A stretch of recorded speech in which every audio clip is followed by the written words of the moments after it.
నేను పుట్టుకతో క్రైస్తవుని కాదు. విపరీతంగా పూజలు చేసే కోమట్ల కుటుంబంలో పుట్టిన వ్యక్తిని. మీకు తెలుసు కోమట్లు ఎక్కువ పూజలు చేస్తారు కదా! అలానే నేను పుట్టటంతోనే బాగా డబ్బున్న ధనవంతుల ఇంట్లో పుట్టాను. మా తాతగారు చాలా పెద్ద వ్యాపారవేత్త.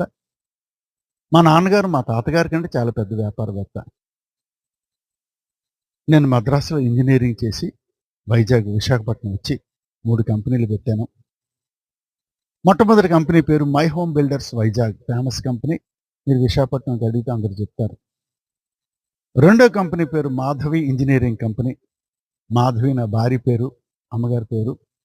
ఆమె ఒక కలెక్టర్ గారి కూతురు, ఆమె కూడా డబ్బున్నవిడే. మూడో కంపెనీ పేరు నవోదయ స్టీల్స్. ఈ 3 కంపెనీల్లో ఇంచుమించు 300 మంది పైగా పని వాళ్ళు పనిచేసి